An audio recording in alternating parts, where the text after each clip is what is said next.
Il y a le rôle de la France, qui a un intérêt évident à ce que Thomas Sankara ne soit plus au pouvoir. Qu'il meure ou pas, mais qu'il ne soit plus au pouvoir. Mais avec une politique volontariste, émancipatrice comme ça, c'est extrêmement dérangeant.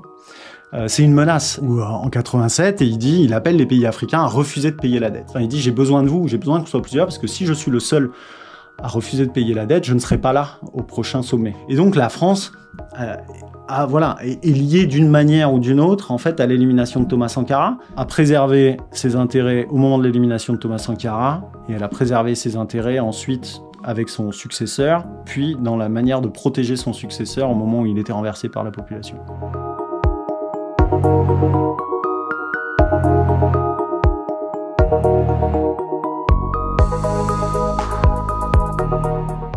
Ouais, pendant toute cette histoire néocoloniale, parce qu'en gros, au tournant des années 60, on bascule du colonialisme simple au néocolonialisme, mais c'est la même forme de domination qui prend un visage différent. Et donc pendant toute cette histoire néocoloniale, il y a régulièrement des poussées émancipatrices, il y a soit portées par des mouvements populaires, soit par des personnalités qui peuvent les incarner, et qui peuvent menacer, en fait, par les symboles que ça représente, les intérêts néocoloniaux français. Et dans un pays qui s'appelle à l'époque la Haute-Volta, qui deviendra le Burkina Faso, vous avez comme ça un mouvement en fait qui est dans l'armée avant tout, qui porte au pouvoir un jeune capitaine, Thomas Sankara, en 1983. Et en fait qui est largement soutenu dans la population. Donc c'est pas tout à fait l'insurrection populaire qui place, des fois on a un peu tendance à croire qu'il y a une insurrection populaire qui place Thomas Sankara à la tête du pays. Il y en a d'autres qui disent regardez, c'est un coup d'État. On est entre les deux, on a un système avec une population qui n'en peut plus, et on a des officiers qui sont conscients de ça et qui ont un véritable projet politique, qui décident de prendre leurs responsabilités et de renverser le président et de prendre le pouvoir, quoi. Et c'est comme ça que Thomas Sankara arrive au pouvoir. Puis on est en 1983. En 1984, le pays devient le Burkina Faso. Pourquoi avoir voulu changer le nom de la Haute-Volta ? Oui, parce que Haute-Volta, cela ne voulait rien dire pour personne, en particulier pour nous, Burkinabés. Et c'est un nom qui ne nous renvoie qu'à un passé colonialiste. Par contre, Burkina Faso est un nom puisé dans le terroir même, qui a une signification dans notre langue. Qui veut dire patrie des hommes honnêtes. Voilà, encore une fois, la politique est faite de symboles, et Thomas Sankara en a pleinement conscience, et il pousse ce symbole-là, mais il fait pas que des symboles. Il met en œuvre une politique assez radicale d'émancipation. Il dénonce l'impérialisme, y compris au plan économique, dans les relations économiques. Il dit à un moment, regardez le grain de riz que vous avez dans votre assiette, l'impérialisme il est là, cherchez pas plus loin. En gros, il va falloir qu'on produise, nous, qu'on aille sur une souveraineté alimentaire dans notre pays, etc. Il va falloir transformer la matière première chez nous. Donc il revendique, il impose. Alors voilà, il y a des méthodes un peu autoritaires qui crispent la situation en interne à l'époque, qui sont contestées, mais il impose aux fonctionnaires du pays de porter la tenue traditionnelle burkinabé, à la cotonnade. Il le revendique, lui, il va dans des sommets internationaux avec ça, il dit voilà, nos tisserands ont fabriqué cet habit, etc. Il va dire ça à la tribune, je sais plus si c'est de l'ONU ou de l'Union africaine, enfin de l'organisation de l'Union africaine à l'époque. Il met en œuvre une politique aussi d'émancipation des femmes, pour le coup, il est très volontaire là-dessus. La femme en général occupe une place très importante dans notre évolution. Et dans les discours d'orientation, nous avons dit que l'on ne saurait construire la révolution voltaïque sans cette moitié de la population. Elle porte la moitié du ciel, pour reprendre la formule de notre penseur. Et les femmes voltaïques nous posent un grand problème parce que leur libération n'est pas facile. Elles sont aujourd'hui dominées par des hommes eux-mêmes dominés. Donc elles sont doublement dominées. L'impérialisme domine le voltaïque. Et l'homme voltaïque va dominer la femme voltaïque.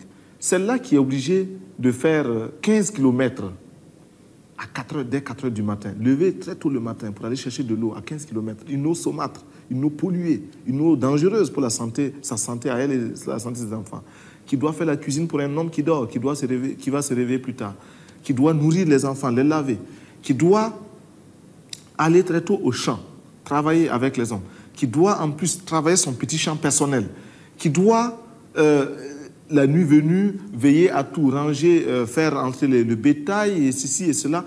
Bon, cette femme-là, à 30 ans, à 35 ans, c'est un véritable chiffon. C'est même pas une loque, c'est un chiffon. Et nous ne voulons plus de cela. Nous avons tous des mères, des épouses ou des sœurs qui ont connu, qui vivent encore ces conditions-là. Et c'est contre tout cela que nous luttons. Nous parlons en connaissance de cause. Eh bien, nous voulons responsabiliser la femme voltaïque, d'abord en commençant par sa libération. La libérer de la domination féodale de l'homme voltaïque. Cela ne va pas sans grand mal. Pour le coup, il est très volontaire là-dessus, au plan agricole, je le disais, au plan scolaire. Et en fait, il dérange. Mais il dérange avant tout... il dérange de deux manières. Il a des discours cash, et il y a une joute verbale assez célèbre où il est avec François Mitterrand, qui est président français, qui est en déplacement là-bas, au Burkina Faso. Et Thomas Sankara l'alpague, parce qu'à l'époque, il y a l'apartheid en Afrique du Sud, donc situation insupportable d'apartheid, au même titre qu'aujourd'hui l'apartheid en Israël est insupportable, en Israël-Palestine, quoi. Des tueurs comme Peter Botha ont eu le droit de parcourir la France si belle et si propre. Ils l'ont taché. Ils l'ont taché de leurs mains et de leurs pieds couverts de sang. Et tous ceux qui leur ont permis de poser ces actes en porteront l'entière responsabilité ici et ailleurs, aujourd'hui et toujours. Il joue de cette image de la France, pays évidemment jamais entaché du moindre scandale. Je pense qu'il en a parfaitement conscience, mais voilà, il attaque Mitterrand là-dessus et il dit ceux qui en portent la responsabilité devront répondre de leurs actes. Et Mitterrand, enfin, il dit ça, voilà, en public, il y a les caméras, il y a tout. On retrouve sur Internet cet échange. Et Mitterrand essaie de répondre à ça et dit il est un peu dérangeant, le capitaine Thomas Sankara. Il vous laisse pas dormir tranquille. Je suis comme lui. Il dit ce qu'il pense, je le dis aussi.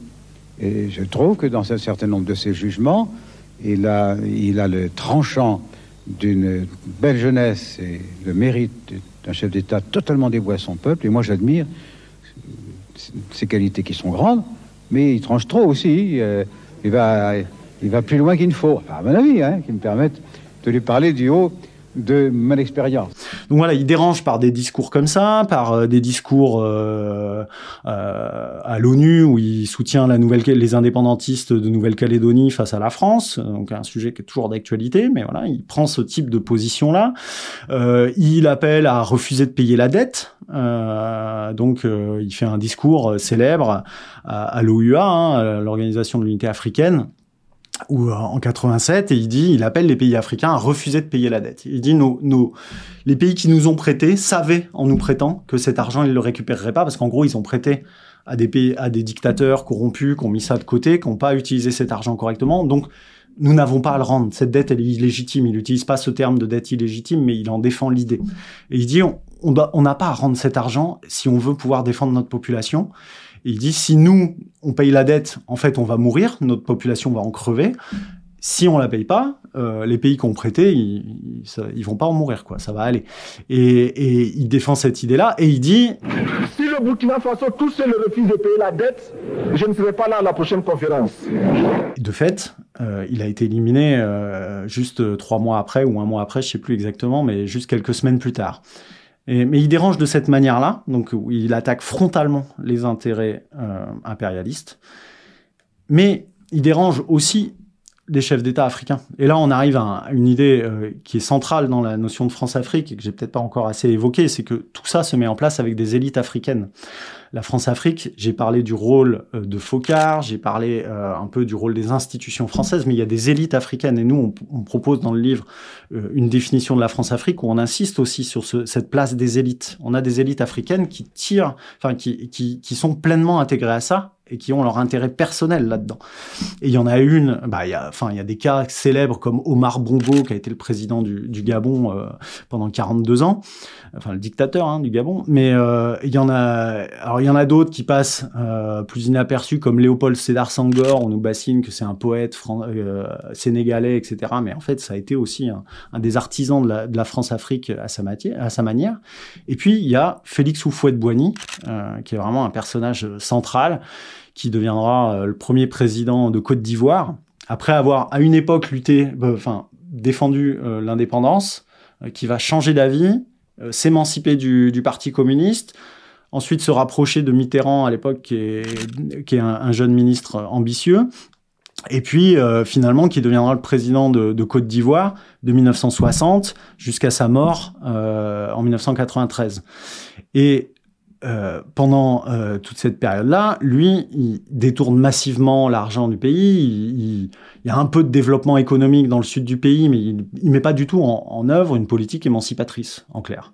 Et donc, avoir un pays voisin, le petit Burkina Faso, qui a pas du tout les ressources de la Côte d'Ivoire, qui a des ressources agricoles notamment faramineuses, d'avoir le Burkina Faso, qui est un pays sahélien, où en gros il y a le coton, mais plus tard il y aura de l'or qui sera découvert, mais à l'époque il n'est pas exploité. Donc la ressource, c'est un peu d'agriculture, etc. Mais avec une politique volontariste, émancipatrice comme ça, c'est extrêmement dérangeant. C'est une menace. Et donc Thomas Sankara, il s'est fait des ennemis à l'international, dans les puissances occidentales, et notamment en France. Mais il s'est aussi fait des ennemis dans son entourage géographique assez proche.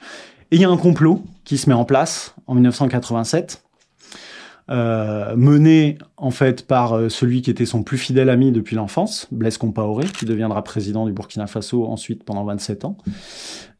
Et un complot, alors où on retrouve le rôle d'Houphouët-Boigny, qui a intérêt à dégager Thomas Sankara, où on retrouve potentiellement des groupes armés, des membres de groupes armés au Libéria à côté, etc. Mais en fait, on a un complot où on voit apparaître l'ombre aussi de Kadhafi, on voit apparaître donc en Libye, on voit apparaître Houphouët-Boigny, on voit apparaître le Libéria, et puis il y a le rôle de la France, qui a un intérêt évident à ce que Thomas Sankara ne soit plus au pouvoir, qu'il meure ou pas, mais qu'il ne soit plus au pouvoir. Et en fait, Blaise Compaoré, lui, s'il veut prendre le pouvoir, son fidèle, qui est son bras droit, c'est sûr que Thomas Sankara ne peut pas rester en vie. Donc un complot est mis en place, un commando se rend à un endroit où Thomas Sankara anime un conseil des ministres, et pour le dire vite, il dézingue tout le monde, quoi. Ils abattent Thomas Sankara, ils abattent ensuite un certain nombre de ministres. Il y a 1 ou 2 survivants, je crois, qui témoigneront de ça plus tard, et on retrouve des documentaires là-dessus. Nous avions réunion dans cette salle autour de 16h, 16h passées, et puis on entendait des tirs par dehors avec une tonalité assez forte. Sortez, sortez, sortez. Donc sur ces injonctions-là, le camarade président s'est levé et a tiré son survêtement vers le bas, et il est ressorti par là, les mains en l'air. Il a été abattu à bout portant à l'entrée de cette salle-là, par où il était passé rentrer. Et le rôle de la France reste extrêmement trouble.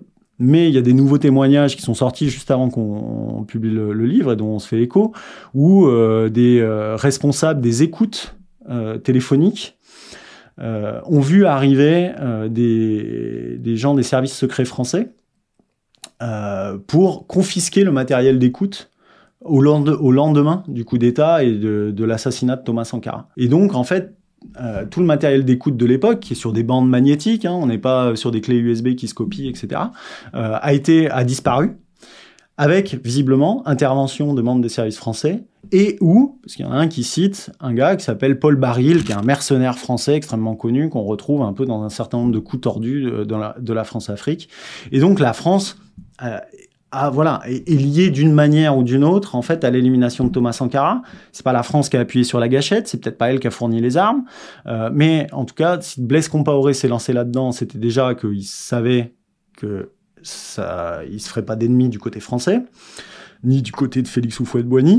Et puis ensuite, il y a pu avoir intervention donc de ces gars-là pour faire disparaître les preuves les plus compromettantes. Et donc aujourd'hui, on ne sait toujours pas quelle est la part de responsabilité exacte de la France dans l'élimination de Thomas Sankara. Ce qu'on sait, c'est que ça a mis un coup d'arrêt à la révolution burkinabé, à la révolution sankariste, que Blaise Compaoré, en prétendant rectifier la révolution, a mis en œuvre des politiques tout à fait lisses et conformes aux intérêts de la France et des autres pays, et est resté au pouvoir 27 ans jusqu'à une insurrection populaire formidable qui l'a dégagé en 2014. Et au moment où il pouvait en fait être renversé, être arrêté et être jugé, parce qu'on a eu une insurrection burkinabé qui n'était pas sanguinaire, hein, qui a été absolument fantastique. On était en extase quand on suivait ça, quoi. C'est aussi ça qu'il faut reconnaître, c'est avoir un mouvement populaire hyper bien organisé, hyper puissant politiquement et avec, contrairement à ce qu'ont dit les autorités françaises à l'époque sous François Hollande. La France a veillé à éviter un bain de sang comme partout où elle peut être utile. D'où l'exfiltration. D'où l'exfiltration. Et aujourd'hui, Blaise Compaoré et sa famille sont au Maroc. Oui, l'armée française, les forces spéciales présentes au Burkina Faso au titre des accords de coopération militaire sont intervenues pour exfiltrer en hélicoptère Blaise Compaoré, qui a échappé à la justice de son pays et qui encore aujourd'hui échappe à la justice de son pays et à la justice internationale. Donc le rôle de Blaise Compaoré dans l'assassinat de Thomas Sankara n'est toujours pas établi. Enfin, lui n'a pas été jugé pour ça, et surtout, dans un certain nombre d'autres affaires et de coups tordus dans la région, dans lesquels ensuite il a pris une part importante, il échappe à ça. Donc la France a préservé ses intérêts au moment de l'élimination de Thomas Sankara, et elle a préservé ses intérêts ensuite avec son successeur, puis dans la manière de protéger son successeur au moment où il était renversé par la population. Et tu sais où il est, Blaise Compaoré, en ce moment ? Je pense qu'il est en Côte d'Ivoire, mais je suis plus très sûr. Et à un moment, il était au Maroc, et après, il était en Côte d'Ivoire. Il vit de quoi ? Oh bah, je suis pas inquiet pour lui, hein. Blaise Compaoré, il a détourné massivement de l'argent pendant ses 27 années au pouvoir, et en fait, ses avoirs internationaux n'ont pas été gelés.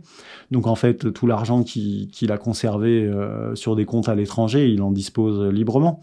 Et aujourd'hui, il y a plutôt des manœuvres. Certains craignent que ses soutiens cherchent à le faire revenir au pouvoir au Burkina Faso. Et on a des autorités au Burkina qui prétendent, qui ont prétendu, dans un souci d'apaisement, il a remis les pieds au Burkina Faso sans être arrêté, ce qui a été un tollé incroyable sur place. Mais voilà, il en est reparti depuis, mais il est venu pour des réunions, je sais plus exactement.